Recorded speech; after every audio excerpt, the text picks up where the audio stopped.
کہ آپ کو کوئی سنے نہ سنے، لیکن آپ نے اپنی جو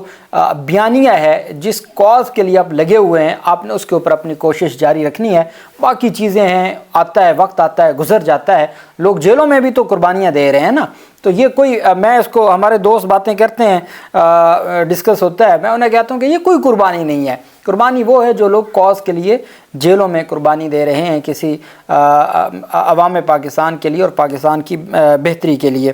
اب آپ پیکا ایکٹ کو جو سوشل میڈیا کی آواز بند کرنے کے لیے لایا گیا ہے، آپ اندازہ لگائیں کہ چاند نظر آیا، جس دن چاند کا اعلان ہوا، اتوار کے دن روزہ ہوگا، اس دن کچھ لوگوں نے پوسٹ کی کہ بھئی یہ جو چاند ہے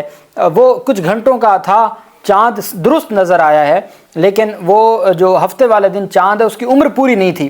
اور اس وجہ سے وہ چاند کو چاند کنسیڈر نہیں کیا گیا تھا، عمر کم تھی۔ اب جب وہ سیچرڈے کی شام نظر آیا تو وہ چونکہ اس کی برتھ ہو چکی تھی پہلے ہی، تو اس وجہ سے وہ معمول سے زیادہ بڑا نظر آیا۔ اس کے اوپر پھر کچھ لوگوں نے رائے دی کہ جی یہ تو مولویوں نے ایک روزہ کھا گئے ہیں۔ اب یار اتنی بات کرنے پر بھی پیکا ایکٹ کا مقدمہ درج ہو گیا ہے کہ جی انہوں نے، ایک شخص نے یہ کہا ہے، خیبر پختونخوا کے ضلع بنوں میں چاند کی رویت سے متعلق متنازع الفاظ استعمال کرنے پر شہری کے خلاف مقدمہ درج کیا گیا ہے۔ روزے کا اعلان نہ کرنے کو بنیاد بنا کر شہری نے علماء کے خلاف سوشل میڈیا پر ایک کہا تھا جی کہ یہ ہمارا ایک روزہ کھا گئے ہیں۔ اب یہ آپ دیکھیں فریڈم آف ایکسپریشن ہم کہاں کھڑے ہیں کہ آپ اتنی بات بھی نہیں، اتنا اختلاف بھی نہیں کر، مولویوں سے بھی، ادارے عدلیہ، حکومت، ان سے سیاستدان، ان سے اختلاف تو دور کی بات، اب مولویوں سے بھی نہیں اختلاف کر سکتے، اور اس پہ بھی مقدمات درج ہو رہے ہیں۔ دوسری طرف پرویز خٹک کے حوالے سے گستاخی کی ہے، مزاحیہ یہ صورتحال ہے، لیکن بات کہیں نہ کہیں درست بھی ہے۔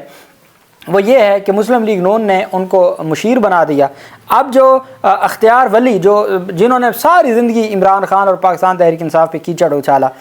اب پرویز خٹک مشیر بن گیا، اختیار ولی کے ہاتھ کچھ نہ آیا، تو اب اختیار ولی انقلابی بنا ہوا ہے کہ جی دیکھیں جی بڑی زیادتی ہے، جنہوں نے قربانیاں دیں، یہ ہوا وہ ہوا۔ اب اختیار ولی سے سوال پوچھا کہ پاکستان تحریک انصاف کو توڑنے کے لیے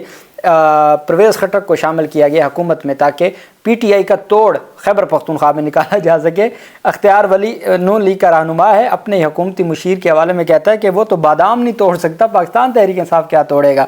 اختیار ولی نے کہا کہ مقتدر حلقوں کی جانب سے لانچ پرویز خٹک کو وفاقی کابینہ میں شامل کرنے سے پارٹی کو نقصان پہنچے گا اور کارکنان میں مایوسی پھیل گئی ہے۔ وفاقی کابینہ میں شمولیت پر اپنے اور کارکنان کے تحفظات میں نے بیان کر دی ہیں۔ پرویز خٹک کو انہوں نے وزیر اعلیٰ کے دور میں ہی ہرا دیا تھا، جن کی سیاست اب ختم ہو چکی ہے، ان کا کہا جا رہا ہے بیکار شخص کو وفاقی کابینہ میں شامل کر لیا گیا ہے۔ انہوں نے کہا نواز شریف، مریم بی بی اور دیگر رہنماؤں کو گالیاں ہی دی ہیں، پرویز خٹک نے، اس کے علاوہ اس کی کوئی کنٹریبیوشن نہیں ہے، لیکن بڑا ظلم ہو گیا، ہوگی، پرویز خٹک کو کابینہ میں شامل کر دیا گیا، اختیار ولی رہ گیا۔ چونکہ اب پرویز خٹک کو تھوڑی مسلم لیگ نون نے کیا، وہ کرنے والوں نے کیا ہے، جنہوں نے عمران خان کے خلاف کچھ بیانات دلوانے تھے انہوں نے دلوائے اور پاکستان تحریک انصاف کو توڑنے کی کوشش کی، تو ٹوٹا تو نہیں، لیکن پھر بھی ان لوگوں کو، وہ اون چودھری ہو، وہ علیم خان ہو، وہ جو بھی ہو، ان کو نوازا بھی گیا۔ اب دلچسپ صورتحال یہ ہے کہ registrar supreme court of Pakistan کو ایک درخواست دی گئی ہے، پی ٹی آئی کے بڑے ینگسٹر اور بڑے منجھے ہوئے وکیل ہیں، ابو ذر سلمان نیازی ہمارے بڑے اچھے دوست اور بھائی ہیں، لاہور ہائی کورٹ میں پریکٹس کرتے ہیں،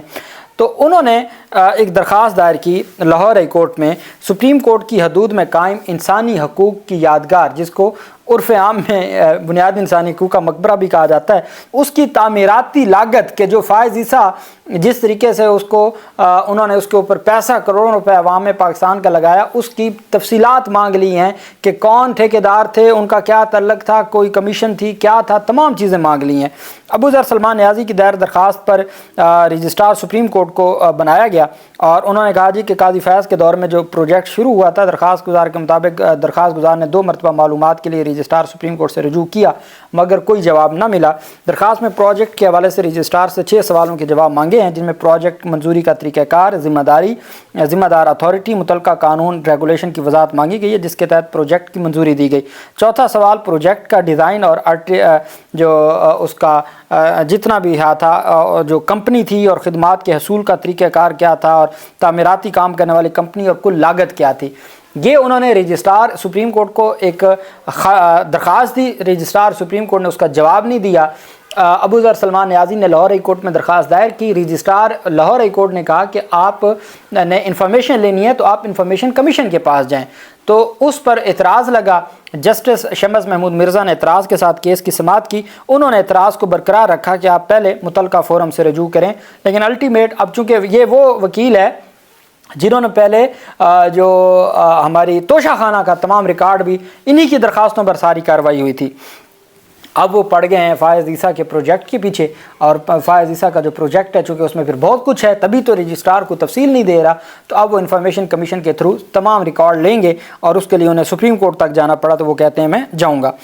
وہیں پہ پاکستان تحریک انصاف کا پہلے دن سے مطالبہ تھا کہ آئینی بینچوں کے جو جج آپ نے بنانے ہیں خدا را ان کا کوئی کرائٹیریا بنائیں تاکہ غیر جانبدار جج آئینی بینچ کا حصہ بنے، اور جو آئینی معاملات کو سمجھ رہے ہوں، کوئی کرمنل لاء کا ایکسپرٹ ہے، کوئی سول لاء کا ایکسپرٹ ہے، آپ نے ان کو آئینی بینچ میں بٹھا دیا ہے، آئینی ماہر نہیں ہے وہ، ان کی رپورٹڈ ججمنٹس نہیں ہیں آئینی ایشوز کے اوپر، تو آپ نے ان کو بنا دیا، تو خدا را کوئی کرائٹیریا بنائیں۔ 55 جج ہائی کورٹ کے تعینات کرنے کے بعد، 13 جج آئینی بینچ کے بنانے کے بعد، اب جناب والا چیف جسٹس پاکستان نے جمال مندوخیل کی سربراہی میں ہائی کورٹ کے ججز کی تعیناتی کے لیے کرائٹیریا اور آئینی بینچوں کے ججز کی تعیناتی کے لیے کرائٹیریا اور رولز اور ضابطہ بنانے کے لیے اور میرٹ بنانے کے لیے کمیٹی بنا دی ہے۔ جمال مندوخیل کی سربراہی میں یہ 6 رکنی کمیٹی ہے، اور اس میں پاکستان تحریک انصاف کے علی ظفر بھی شامل ہیں، اور پاکستان بار کونسل کا نمائندہ ہے، اٹارنی جنرل آف پاکستان ہے، اور پاکستان بار کونسل کی، اور اس کا مقصد کیا ہوگا، کمیٹی سفارشات مرتب کر کے منظوری دلوائے گی، جس کا مقصد یہ ہے کہ غیر جانبدار ججز کو ہائی کورٹ میں بھی لایا جائے، اور میں کہتا ہوں کہ بھلے 55 جج تعینات ہو گئے، لیکن آئینی بینچ چونکہ وہ بار بار تبدیل بھی ہوتے رہتے ہیں، اور آئینی بینچ بار بار، اب جب یہ رولز اینڈ ریگولیشنز آ جائیں گے اس کے بعد پھر نئے سرے سے یہ ججز آئینی بینچ کے ججز کی تعیناتی کا مرحلہ ہوگا، تو جب رولز بن جائیں گے تو رولز کے مطابق تو پھر سب سے زیادہ آئینی جو رپورٹڈ ججمنٹس ہیں وہ منصور علی شاہ کی ہیں، وہ منیب اختر کی ہیں، وہ عائشہ ملک کی ہیں، وہ اطہر من اللہ کی ہیں، تو پھر یہ چیزیں دلچسپ ہو جائیں گی۔ اگر یہ 6 رکنی کمیٹی بن گئی ہے جس نے 2 ہفتوں میں رولز کا پورا پروسیس بنانا ہے، اور اس کے اوپر منصور علی شاہ پہلے ہی کام کر چکے ہیں، وہ اسی طریقے سے اس کو دیں گے متعلقہ حکام کو، اور پھر جو کمیٹی کو، اور کمیٹی پھر اس سارے معاملے کو دیکھے گی، اور اس طریقے سے یہ رولز بنیں گے۔ اللہ پاک پاکستان کا حامی و ناصر ہو۔ بہت شکریہ۔ اللہ حافظ۔ پاکستان زندہ باد۔